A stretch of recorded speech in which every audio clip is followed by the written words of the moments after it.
Assalamualaikum dan salam sejahtera. Negeri Perlis kecil di peta tetapi besar seleranya.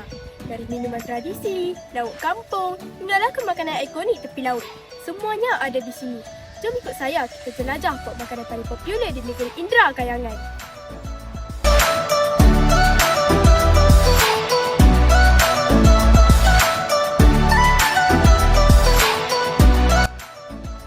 Kita mulakan di ladang Nirani Pakip Pli di Kuala Sanglang.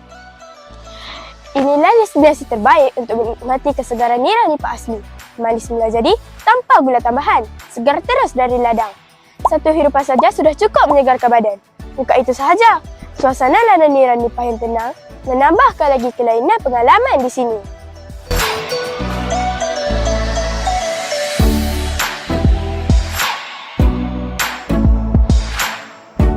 Kalau tiba waktu tengah hari, Anjung Keli memang paling popular.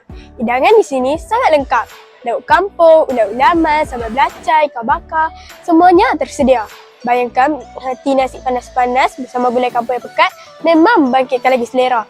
Tak hairanlah Anjung Keli jadi pilihan utama bila tiba di Perlis.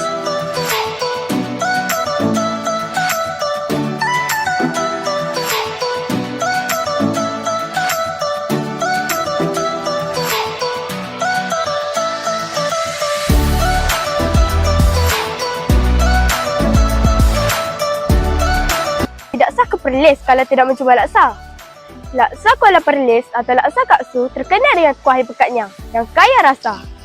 Lebih unik lagi, laksa ini dimakan dengan pulut udang. Kombinasi yang hanya ada di sini. Laksa pekat, sambal kelapa ditambah pulut udang.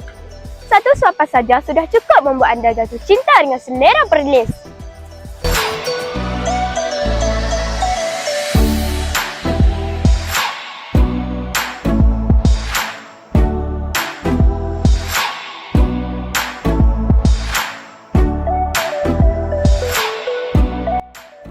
Akhir sekali kita ke Kuala Perlis yang terkenal dengan deretan kedai ikan bakar.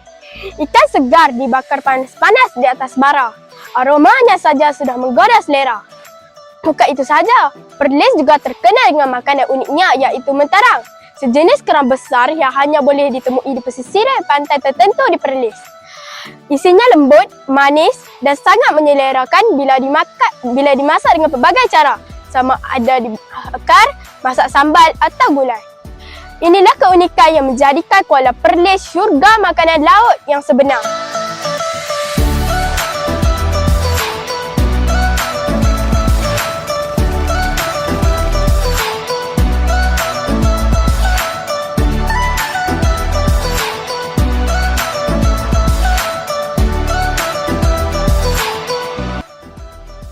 Inilah sebahagian daripada makanan popular di negeri Perlis.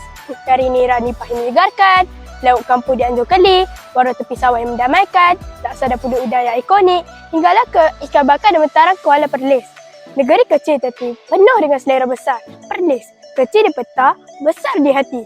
Bye!